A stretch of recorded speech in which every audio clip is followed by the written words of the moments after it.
So, ito po yung litrato na sinasabi ko sa inyo na grabe po ang ginawang pagpapapayat kay Digong. Ayan, masyadong ano. Ito po. Ayan, ito. Nako. Grabe, no? Kakaawa si Digong, napakapayat na. Di ba po, grabe po ang pagpayat ni Digong, oh.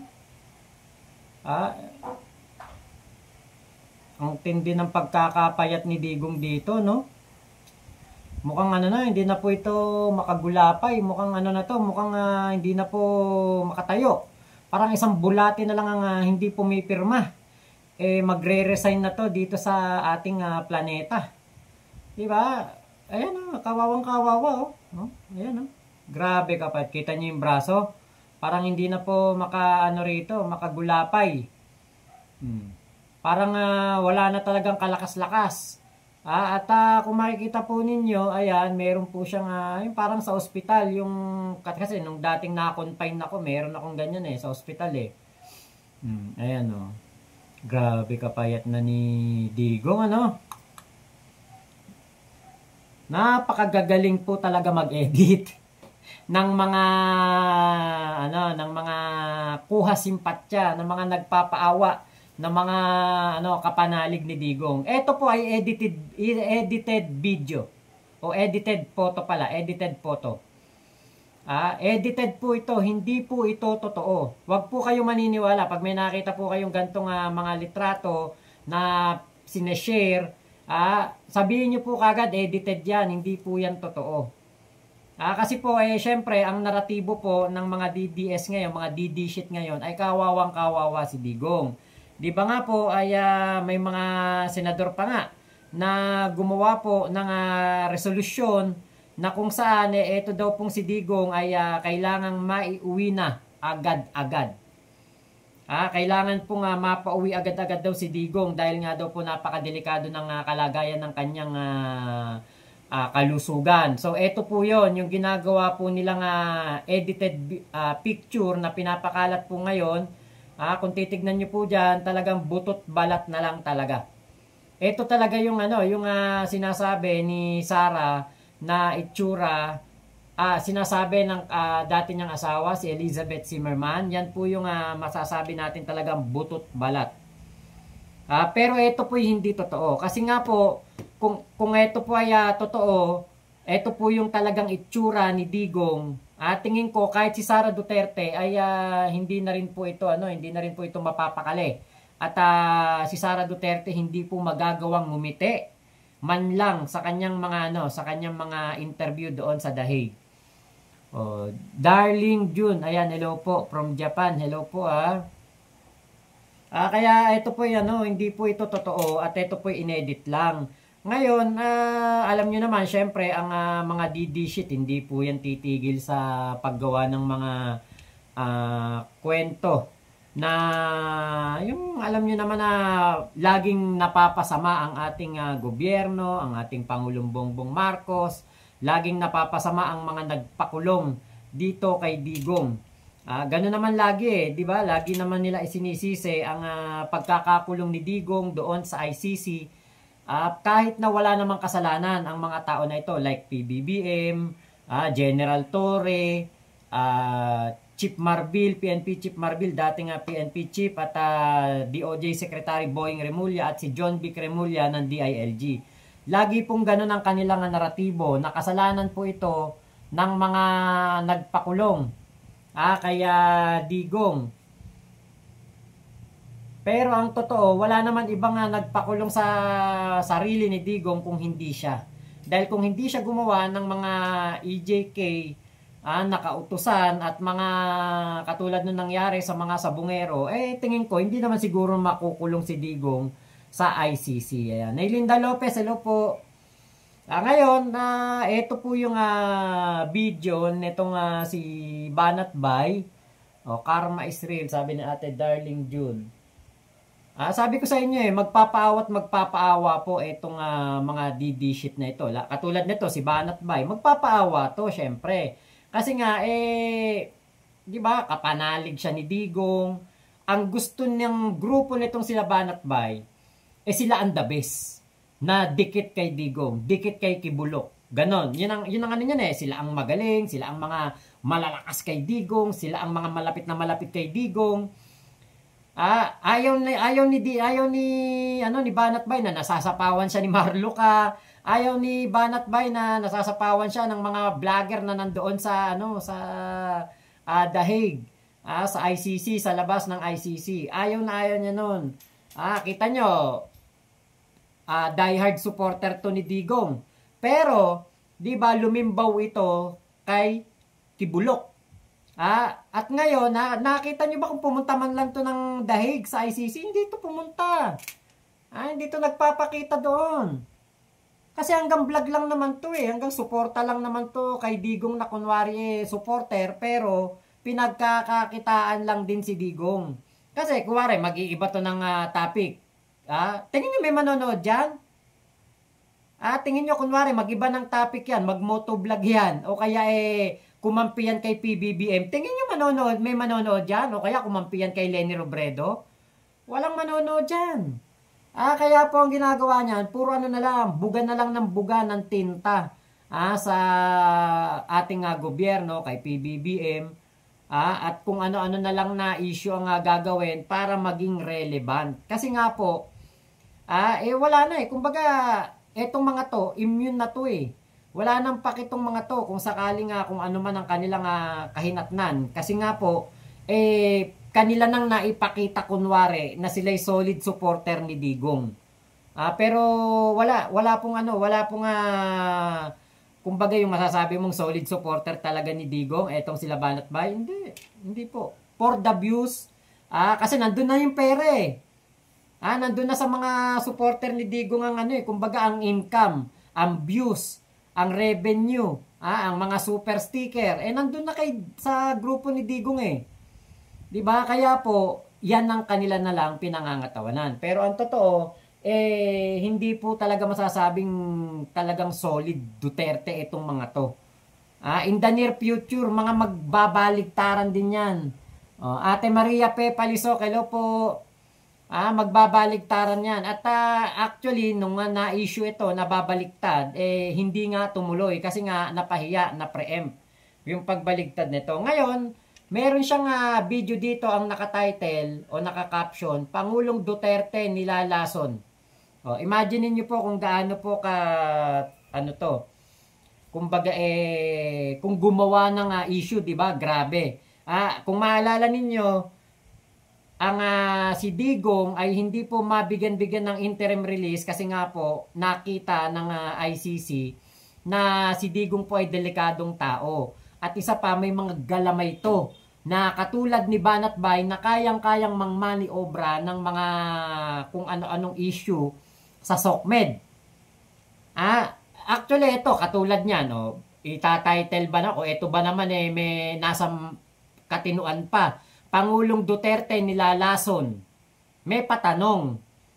Pero alam nating lahat na ang ICC hindi papayag na may mangyaring hindi maganda kay Digong doon sa kanyang kulungan. Kasi ang gusto po ng ICC ay mapanagot, kumbaga maparusahan si Digong sa kanyang mga ginawang EJK. Ngayon, itong si Banat Bay, gagawa na naman ng issue, magpapakawala ng ganyang issue, tapos, alam niyo parang wala lang. Pero hindi nila alam, kapag dumating na naman ang mga panahon na mayroon na naman mga mag-imbestiga kay Digong, makikita na naman na mayroon pong mga supporter si Digong sa SOCMED na punong-puno ng fake news. Eto, pakinggan natin. Ulitin ko to be clear, kinuwento sa akin to, at first I didn't believe. Okay? Kasi that's who I am Alam mo, ako po yung tipo ng taong hindi gullible, hindi basta-basta naniniwala. Pero nung nakita ko tong interview si Ma'am Elizabeth at itong si VP Sara Duterte, para tuloy na confirm yung kinukwento sa akin. Di umano daw, para bagang may naglalason kay Pangulong Duterte through the medicine. Yun ang sinabi sa akin. And because of that, bumagsak yung katawan ni Pangulong Pangulong Duterte. And we saw that. Nakita natin yan during sa kanyang presidency. Nakita natin talagang alaki ng after from the beginning. Kasi naalala ko nun nung campaign, malakas siya. Nakakatatlo, 4 na sortie kami nun sa isang araw, 2016. Pero nung pagkatapos niya, talagang bumagsak yung katawan niya. Again, wala po tayong tinutukoy na tao. This could be accidental or this could be intentional. We do not know. Kasi meron nagkwento sa akin. Ito kwento lang naman. Ulitin ko di ba? Bumanat si Banat Bay. Panahon daw nitong kampanyahan, panahon ng mga si Digong ay nangangampanya pa, masigla, bigla daw bumagsak ang katawan. Di ba? Kita nyo, nung si Digong ay bumaba ng pwesto bilang presidente, matanda na talaga. Diba? Pero maayos pa katawan. After ng mga ilang panahon pa, okay pa naman ang kanyang katawan kahit na medyo pumayat. Pero hindi totoo na may lalason dito kay Digong. Takot lang nila na lasunin si Digong. Saka kung lasunin si Digong, hindi na to tatagal sa ICC. Hindi na to mapupunta pa ng ICC. Katulad po niyan. Nagpakawala na naman ng issue si Banat Bay. Di ba? Solid supporter ko na siya ni Digong. Pero yung kanyang binabalita, di ba? Kasiraan ni Digong to Di ba? Biruin mo, sasabihin mo na merong tanga pala si Digong. Kasi merong lumalason sa kanya, hindi niya alam. Bobo pala si Digong. Di ba? Saka isa pa, ano ba akala ni Banat Bay kay Digong? 40 anyos, 30 anyos, na hindi papayat. Lalungan na ngayayat. Bakit? Anak ng teteng, sa halip na pagpahingahin ninyo, sa halip na bigyan nyo ng masayang retirement si Digong, ginamit nyo pa sa pangangampanya nitong 2022 at 2025 election. Ginamit pa sa kanilang mga sortie, sa kanilang mga hakbang ng mautob, sa mga paninira kay PBBM. Ginamit pa nila sa ganyan. Sa ganyang pagkakataon. O bakit ba pumunta ng Hong Kong si Digong? Di ba nangangampanya? At the age of 80 years old, hahatakin mo pa dun sa ibang bansa tong si Digong? Bakit? Sino ba namang mga may matitinong utak ang gagawa niyan sa isang 80 years old? Kahit yung mga anak, sa kagustuhan na magkaroon ng pwesto sa gobyerno in the near future, mas mataas na pwesto. Ano po ang kanilang mga pinaggagawa? Di ba ano nila? Sinasama nila sa mga kampanyahan na hindi naman na dapat. Sinasama nila sa mga pangangampanya sa mga OFW kasi doon lang naman sila malakas doon lang naman sila mananalo. Dahil nga ang mga OFW, mga nalulungkot yan, naghahanap ng mapaglilibangan, gustong makibalita sa nangyayari sa politika sa Pilipinas. Kaya po, kapag nakita nila si Digong nasa Hong Kong, napakalakas ng hatak niyan.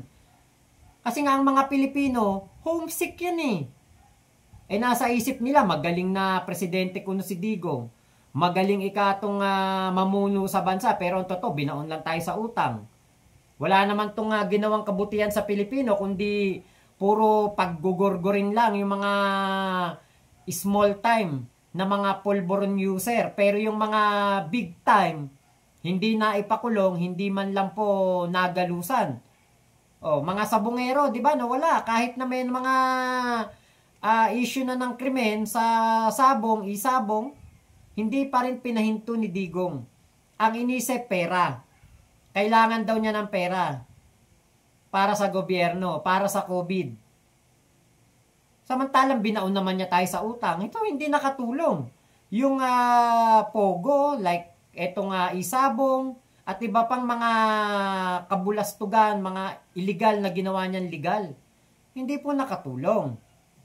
Kaya, ang nangyari, karay-karay nila si Digong, kahit mahinang-mahina na, dadali nila sa kung saan-saan, para lamang makapangampanya. Tapos, makikita natin ng isang Banat Bay na nagsasalita, nilalason daw sa gamot si Digong. Ngayon, kaya ako na-connect ito doon sa pagkakakulong ni Digong sa ICC. Sa halip nga na tumaba, lalo pang namayat doon sa loob ng ICC si Digong. Kala ko ba may lumalason sa gamot? Bakit ngayon, na wala nang naiinom na gamot mula sa mga kung sino-sinong tao, mula sa mga outside person ng ICC, si Digong, bakit po ito nangayayat pa din? Di ba dapat tumaba nga kasi wala na palang lumalason. Sa katingin ba nitong si Banat Bay, tatagal pa ba yan ng 81 kung meron lumalason talaga dyan? Etong si Banat Bay, hindi to pinagkaiba to kay Maharlika. Ayaw niya kay Maharlika. Galit siya kay Maharlika. Pero ang totoo, parehas lang naman sila ni Maharlika. Wala naman silang pinagkaiba. Buti sana kung kapag pinanood mo yung mga bunganga ni Maharlika at bunganga ni Banat Bay, mga bigkas nila, mga salita nila, may pagkakaiba. Wala. Urong sulong. Tulak kabig. O katulad nun, sabi ni Banat Bay, naniwala pa kayo dyan kay Kibulok. Bula ang propeta yan. Puro katarantaduhan ni kaya si Kibulok. Tapos magulat-gulat tayo, supporter na ni Kibulok. At tumanggap pa ng segment o tumanggap pa to ng ano tawag doon? Program doon sa SMNI. Di ba, kita nyo kung gaano ka-hipokrito itong si Banat Bay. Taga-kontra kay Kibulok, kung ano-ano sinasabi kay Kibulok. Tapos magugulat tayo, andun na siya sa SMNI. Di ba? At ang tingin pa kay Pastor Kibulok, pinakamagaling na pastor, pinakamabuting pastor, pinakamabait at kumbaga, lahat na lang ng the best na word na masasabi kay Kibulok, nasabi na yata ni Banat Bay. Pero dati tinatawag niyang bulaang propeta. Di ba? Kaya po ngayon, to be relevant sa mga DDS at para makapuntos, para masabi na mas magaling ako kay Maharlika kahit napatas lang naman sila. Para maipakita niyang mas okay siya kaysa kay Maharlika. Kahit na puro paninira lang din naman lumalabas sa bibig. Ayun ang ginagamit niya ngayon. Magtatanim ng issue. Sabihin mayroong nanlalason kay Digong. Ano kala ni Banat Bay? Si Digong, 30 anyos na kahit na lasunin ng 1 taon, tatagal ang buhay. Pero nyo, 6 na taon naging presidente yan. Tapos after 3 years, saka palang nadala sa The Hague, sa Netherlands. 9 years. Ibig sabihin, 9 years na nilalason si Digong. Nabuhay pa, nadala pa dun sa ICC. Kaya, ewan ko na lang talaga kung bakit mga nasasabi pa ito ni Banat Bay. Di ba? Hayaan mo nang doon na lang si Digong. Huwag ka nang gumawa ng mga kung ano-ano na mga pa-effect pa na nilalason nung simula nung naging presidente, kampanyahan nyo. Na nilalason. Diyos ko, tatagal ba si Digong ng ganun katagal sa mundo? 81 years old. Nilalason, 81 years old. Buhay pa hanggang ngayon. Nadadalaw pa ng asawa, nadadalaw pa ng dating asawa, nadadalaw pa ng anak. Ngayon lang ako nakadinig na nga nilalason pero hindi mamatay-matay eh. Ano ibig sabihin no? Ganun lang talaga katibay ang buhay ni Digong. Ano yan? Pusa. Hindi mapatay-patay sa lason. Diba? Nako talaga. Saka nakapagtataka, kung kailan po nagkaroon ng kung kailan po napunta doon sa ICC sa kapanamayat ng todo. Samantalang nung nasa laya, hindi naman namayat ng todo. Ngayon, sabi nga ni Elizabeth Zimmerman, bone and skin. So, ibig sabihin, ngayon lang, yung pinakapayat na kapanahunan ni Digong. Yung ang sabi, di ba, sabi ni Sara Duterte, maaring yun daw katawan ni Digong ngayon, maaring ganun ang katawan ni Digong noong kabataan niya.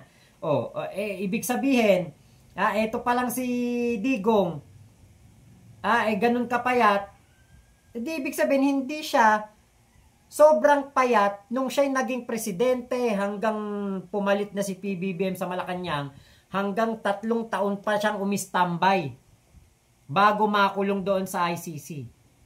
Ibig sabihin hindi po ganun kapayat ang pangangatawan ni Digong. Kaya yung sinasabi ni Banat Bay na nilalason si Digong, hindi po totoo yun. Kwento lang niya yun.